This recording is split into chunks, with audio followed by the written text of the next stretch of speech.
Hey guys, it's Jordan here from Switchwatch. How are you all doing today? Today I've got a review of Knights of Pen and Paper +1 Deluxier Edition. It's a very long name, but thanks to the publisher for providing this so I can tell you if it's worth your hard-earned cash or not. Now, since this is a Dungeons and Dragons inspired game, if you play Dungeons and Dragons, let us know what kind of character that you roleplay. I'm always interested to know. Let's get on with it. Knights of Pen and Paper is a fantasy-styled RPG with a heavy dose of Dungeons and Dragons and create your own adventure vibe to it. Dungeons and Dragons fans will instantly connect with this one. Right from the beginning, you are introduced to the game as the Dungeon Master sits across the table, beckoning you to create your own group of players and set out on your adventure. While the story does play out like it's made up on the spot, it's still fairly linear as you help a village curing a cursed king and tracking down the offending malevolent force. It's charming, purposely cliched and full of fourth wall breaking conversation. I really found it very pleasing, especially when your characters would break their in-game character, claiming they need to use the bathroom or take a call, something which no doubt plagues D&D games around the world. Obviously, it's not the most necessary or engrossing of stories, which will no doubt put off many RPG fans, but I enjoyed its eccentric nature. So Knights of Pen and Paper isn't exactly big on tutorials, which I don't mind, but it's not exactly easy to just pick up the game and play right from the beginning. It's not a complicated game by any means, but some sort of guidance would have been nice for beginners, even if it was optional. I was never sure if I was doing the correct thing or not, or what the general meanings of certain things were, which left me a little bit apprehensive about playing sometimes. You begin with the Dungeon Master across the table telling you to create the people you want to join the game as well as their in-game characters. Do you want the nerd to be playing a paladin or a mage? The office guy to be a cleric or a rogue? At the end of the day, it seems to have very little impact as to who you choose to be what, but that seems to be a theme of the game. It's not exactly the most in-depth game that I've ever played. In fact, the gameplay of Knights of Pen and Paper is definitely secondary to the story and quirkiness it wants to present. Take away the referential, fourth wall breaking D&D skin and you've got yourself a very basic time. As your Dungeon Master sits opposite you, you talk to him to receive a choice of quests, some of which are for advancing the story, others are for grinding cash, experience, and more likely, watching some funny dialogue. You travel from location to location fighting battles to appease the Dungeon Master's wacky antics.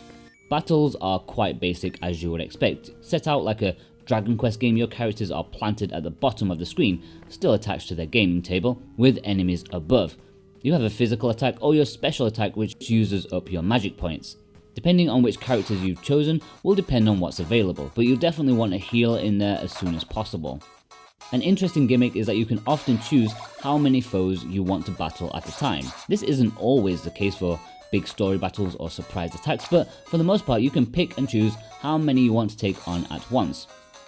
Between battles you can even rest up all your health and magic before attempting to take on the rest of the required total. It's so casual, almost to a condescending level, but you can forgive it because it's so whimsical in its style.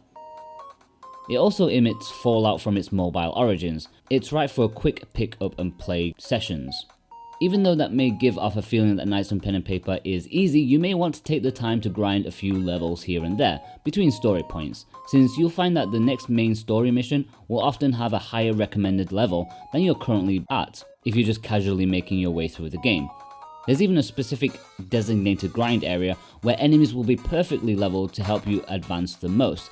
It seems like a bit of a cop-out for a lack of balance, but it's not a huge issue. I didn't find I had to grind too much. I did find some interface issues with the game though. As you may have seen from the gameplay footage, at the beginning I found it very easy to click the wrong command for a variety of reasons. Firstly, it's not always clear where everything is or what everything means. This is thanks to the lack of the tutorial, but there are other elements such as the default cursor placement being on the second command of magic rather than the first. The cursor highlight isn't great either. The icon you're on is only slightly darker shade of grey than the one you're not on. It's not great design in my opinion. Of course, you do become accustomed to it eventually, but that doesn't excuse it. As you may be wondering from the title, this is supposed to be the Epic Super Turbo Championship edition of the game. As I have not played the original release, I don't know exactly what the +1 or the Deluxier moniker have added to the gameplay. It's promised that more quest lines, items and places have been put in. How much? Well, I don't know. Visually, it's taken a lot of inspiration from the 16-bit era of RPGs. and I think it looks bright and colourful enough. There is the slightly generic medieval fantasy style which we've seen a million times over, but that's the point. There are some decently designed enemies and environments, although the scope is obviously quite small. I do wish there was more animation. Everything is very static, which makes things become a little unappealing after a while.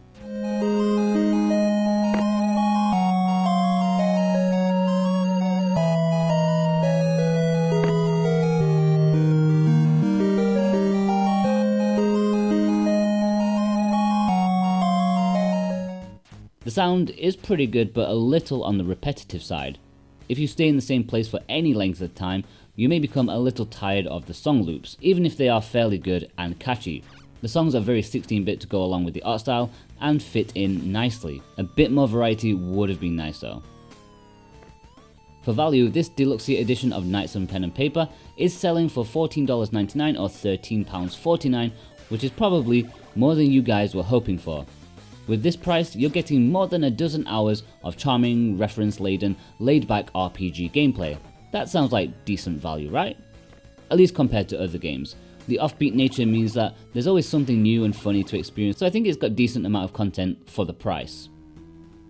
Overall, I think if you're into or nostalgic for Dungeons and Dragons, I'm sure this will be a nice little title for you to download on your Switch. The gameplay is a little simplistic, bearing the hallmarks of a more casual title, and general RPG fans may not get along with the mechanics and the less than serious, although admittedly funny, story. Still, I think it's a nice little offbeat time spender that you can easily pick up and play anytime and make progress. I would give it a nice recommendation, even if it's not exactly top tier material for an RPG on the Switch. A 7 out of 10. Okay guys, thank you so much for watching, we appreciate it so much. If you enjoyed it, then hit that like button and leave a comment below and tell us what kind of character you play if you're into Dungeons and Dragons. Personally, I can't say that I've ever played it, but I'm interested to know about you guys. If you're new here, then hit that subscribe button for more awesome Switch reviews far into the future. And finally, head over to the website switchwatch.co.uk for news, reviews and features. It's well worth a daily look. I've been Jordan from Switchwatch and I'll see you guys next time. Take care.